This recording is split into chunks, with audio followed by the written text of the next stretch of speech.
Bismillahirrahmanirrahim. Allahümme salli ala Muhammed ve ali Muhammed. Allahümme accil li veliyyikel fərəc. Allahın lütfu ilə yetişdik ikinci dərsə. Keçən dərsdə fars dili əlifbasının adlarını və yazılış formasını qeyd etdik. Həmçinin hərflərin və səslərin geniş izahı bəhsindən də bir qismini dedik. Bu dərsimizin mövzusu da hərflərdir. Yəni, keçən dərsdə keçdiyimiz hərflərin və səslərin geniş izahı bəhsinin davamı. 6-cı hərf fars dili əlifbasında cim hərfidir. Bu hərf c səsini ifadə edir. Həm özündən əvvəl, həm də sonra gələn hərflərlə bitişik yazıla bilir. Cim hərfinin iki qrafik şəkli vardır. Yəni, əvvəldə, ortada, sonda və tənhalıqda iki şəkildə yazılır. Cədvəldə sözün əvvəlində, ortasında, sonunda, həmçinin tənhalıqda necə yazıldığını görə bilirsiniz. Misallara diqqət edək. Cəbi, yeşik mənasında, səcdi, səcdə mənasında, gənc, xəzinə mənasında. Cəbi, səcdi, gənc. Həmçinin bu sözlərdə cim hərfinin sözün müxtəlif yerlərində necə yazıldığını da görə bilirsiniz. 7-ci hərf ç hərfidir. Bu hərf ç səsini ifadə edir. Özündən əvvəl və sonra gələn hərflərlə bitişik yazıla bilir. Bu hərfin də həmçinin iki qrafik şəkli vardır. Cədvəldə sözün əvvəlində, ortasında, sonunda, həmçinin tənhalıqda necə yazıldığını görə bilirsiniz. Qeyd edək ki, cədvələ diqqətlə baxsaq, cədvəlin içində dəftər damasına oxşar xətt də çəkilib. Bu da hərflərin müxtəlif yerlərdə necə yazıldığını göstərmək üçündür.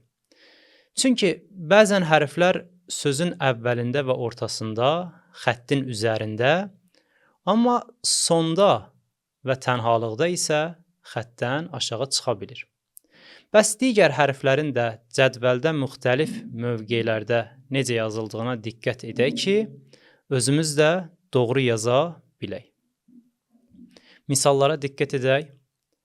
Çeşm, göz mənasındadır. Ğonçe, qönçə mənasında. Moç, bilək mənasındadır.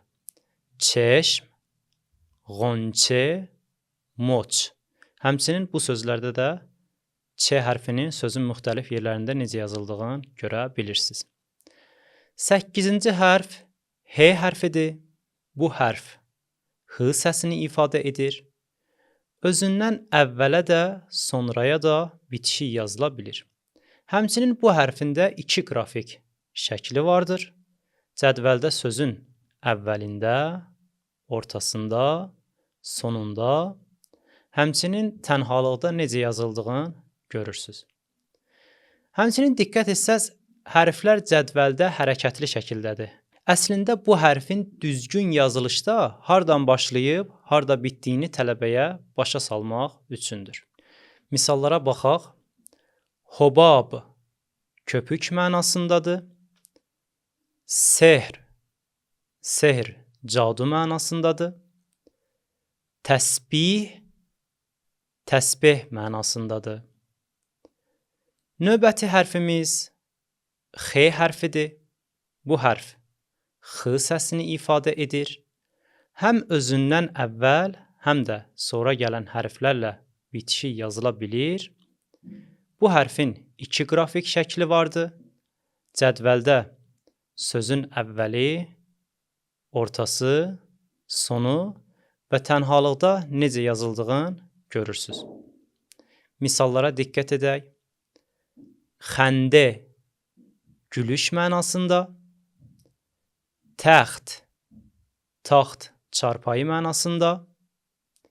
Nəx, sap mənasındadır. Xəndə, təxt, nəx. 10-cu hərf dal hərfidir. Bu hərf D səsini ifadə edir. Özündən əvvəl gələn hərflərlə bitişi yazıla bilir, lakin özündən sonraya bitişmir. Sözün müxtəlif yerlərində ancaq bir formada yazılır, yəni bir qrafik şəkildə. Cədvəldə sözün əvvəlində, ortasında, sonunda, həmçinin tənhalıqda necə yazıldığını görə bilirsiniz. Misallara diqqət edək. Dökmə, düymə mənasında, dəndon, diş mənasında, səbəd, səbət mənasındadır. Dökmə, dəndon, səbəd. Həmçinin bu misallarda dal hərfinin sözün müxtəlif yerlərində necə yazıldığını görə bilirsiniz. 11-ci hərf zal hərfidir. Bu hərf z səsini ifadə edir. Bu hərf ancaq özündən əvvəl gələn hərflərlə bitişik yazıla bilir. Dal hərfi kimi bir qrafik şəkli vardır. Cədvəldə sözün əvvəlində, ortasında, sonunda, həmçinin ayrılıqda necə yazıldığını görə bilirsiniz. Misallara diqqət edək. Zorrət, qarğıdalı mənasında, qozərnamə, pasport mənasında, kağəz, kağız mənasında. Zorrət, qozərnamə, kağəz. 12-ci hərf R hərfidir. Bu hərf R səsini ifadə edir. Bu hərfdə özündən əvvəl gələn hərflərlə bitişik yazıla bilir, özündən sonraya isə bitişmir. Sözün müxtəlif yerlərində sadəcə bir qrafik şəkli vardır. Cədvəldə sözün əvvəlində, ortasında, sonunda, həmçinin tənhalıqda necə yazıldığını görə bilirsiniz. Misallara diqqət edək. Rah, yol mənasında, mərd, kişi mənasında, əbr, bulud mənasında. Rah, mərd, əbr.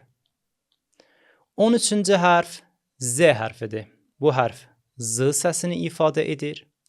Bu hərf ancaq özündən əvvəl gələn hərflərlə bitişik yazıla bilir və özündən sonraya bitişmir. Bir qrafik şəkli vardır. Cədvəldə sözün əvvəlində, ortasında, sonunda, həmçinin ayrılıqda necə yazıldığını görə bilirsiniz. Misallara diqqət edək. Zəmbur, arı mənasındadır. Mozd, əmək haqqı mənasındadır. Boz, keçi mənasındadır. Zəmbur, mozd, boz. 14-cü hərf J hərfidir. Bu hərf J səsini ifadə edir. Bu hərfdə özündən əvvəl gələn hərflərlə bitişik yazıla bilir, özündən sonraya isə bitişmir. Bir qrafik şəkli vardır. Cədvəldə sözün əvvəli, ortası, sonu və tənhalıqda necə yazıldığını görə bilirsiniz. Misallara diqqət edək. Japon, Yaponiya mənasındadır. Pəjmordə, solğun mənasında. Bej, açıq qəhvə ilə krem arasında azacıq sarıya çalan rəngə deyirlər. Japon, pəjmordə, bej. 15-ci hərf sin hərfidir. Bu hərf s səsini ifadə edir. Həm özündən əvvəl, həm də sonra gələn hərflərlə bitişik yazıla bilir. Bu hərfin iki qrafik şəkli vardır. Cədvəldə sözün əvvəlində, ortasında, sonunda, həmçinin ayrılıqda necə yazıldığını görürsünüz. Misallara diqqət edək. Sib, alma mənasında. Məscid, məscid mənasında. Polis, polis mənasındadır. Sib, məscid, polis. 16-cı hərf şin hərfidir. Bu hərf ş səsini ifadə edir. Özündən əvvələ də, sonraya da bitişik yazıla bilir. Bu hərfində iki qrafik şəkli vardır. Cədvəldə birləşmənin müxtəlif yerlərində necə yazıldığını görürsüz. Əvvəldə, ortada, sonda və tənhalıqda. Misallara diqqət edək. Şoğal, çaqqal mənasında, boşqab, boşqab mənasında, riş, saqqal mənasındadır. Şoğal, boşqab, riş. 17-ci hərf sad hərfidir. Bu hərf s səsini ifadə edir. Həm özündən əvvəl, həm də sonra gələn hərflərlə bitişik yazıla bilir. Bu hərfin də iki qrafik şəkli vardır. Cədvəldə sözün əvvəlində, ortasında, sonunda, həmçinin ayrılıqda necə yazıldığını görə bilirsiniz. Misallara diqqət edək. Sədəf, sədəf mənasında, həsir, həsir mənasındadır. Həsir lifli bitkilərdən toxunan döşənəcəyə deyirlər. Rəqs, rəqs mənasındadır. Sədəf, həsir, rəqs. 18-ci hərf zad hərfidir. Bu hərf z səsini ifadə edir. Həm özündən əvvəl, həm də sonra gələn hərflərlə bitişik yazıla bilir. İki qrafik şəkli vardır.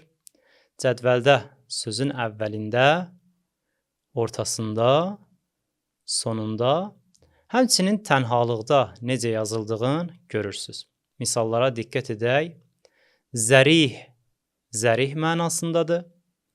Beyzi, oval mənasında. Məriz, xəstə mənasında. Zərih, beyzi, məriz. 19-cu hərf ta hərfidir. Bu hərf t səsini ifadə edir. Həm özündən əvvəl gələn hərflərlə, həm də özündən sonra gələn hərflərlə bitişik yazıla bilir. Sözün müxtəlif yerlərində ancaq bir formada yazılır, yəni bir qrafik şəkildə. Cədvəldə sözün əvvəlində, ortasında, sonunda, həmçinin ayrılıqda necə yazıldığını görə bilirsiniz. Misallara diqqət edək. Tələbə, tələbə mənasındadır. Əsasən dini elmlər öyrənən şəxsə deyirlər tələbə.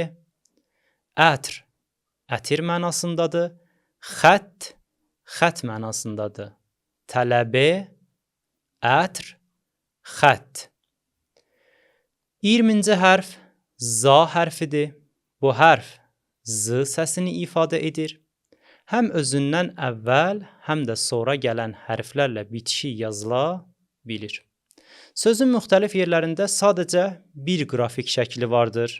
Cədvəldə sözün əvvəlində, ortasında, sonunda, həmçinin ayrılıqda necə yazıldığını görürsüz. Misallara diqqət edək. Zərf, qab mənasında, nəzif, təmiz mənasında, Xudahafiz, sağollaşmaq üçündür bu kəlmə, Allah amanında ya Allah qorusun mənasındadır. Zərf, nəzif, Xudahafiz. 21-ci hərf eyn hərfidir. Yazıda hər iki tərəfə birləşə bilir eyn hərfi. Cədvəldə sözün müxtəlif yerlərində necə yazıldığını görürsüz. 4 məqamda əvvəl, orta, son və tənhalıqda 4 ayrı şəkildə yazılır. Yəni 4 qrafik şəkli vardı bu hərfin. Eyn hərfinin ifadə etdiyi səslərə gəldikdə isə bu hərfin fars dilində özünə məxsus bir səsi yoxdur. Demək olar ki, bu hərf sait səslərin hamısını ifadə edə bilir. Fars dilindəki 6 sait səs vardı, eyn hərfi bunların hamısını ifadə edə bilir. Eyn hərfinin ifadə etdiyi səslər bunlardır. Birinci, eyn hərfi A, U, İ saitlərindən və OU diftonqundan əvvəl gələrkən bu saitlərin uzun tələffüzünə şərait yaradır. Misallara baxaq. Alim, alim mənasında. Ud, buxur mənasında. Ətirli çubuqlara deyirlər ud. İsa, adam adıdır, addır. Oudət qayıdış mənasında da, sonuncu misalda da o diftonqunun uzun səslənməsinə şərait yaradır eyn hərfi. İkinci, ə, o qısa saitləri kimi səslənir. Misallara diqqət edək. İbadət, ibadət mənasında, ərəb mənasında, oqab, qartal mənasındadır. İbadət, ərəb, oqab. Üçüncü, eyn hərfi sözlərin sonunda gələrkən demək olar heç bir səs ifadə etmir və zəif apostrof kimi tələffüz olunur. Misala baxaq. İxtira mənasındadır. Bu cür tələffüz olunur. İxtira. Dördüncü, bir sıra ərəb mənşəli sözlərin ortasında gələrkən isə əgər özünün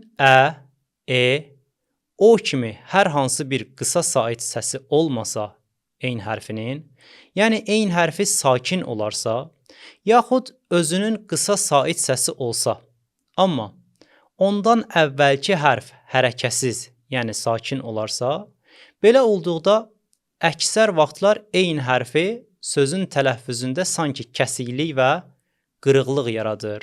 Misallara diqqət edək. Mədə mənasında, sənət, sənaye mənasındadır.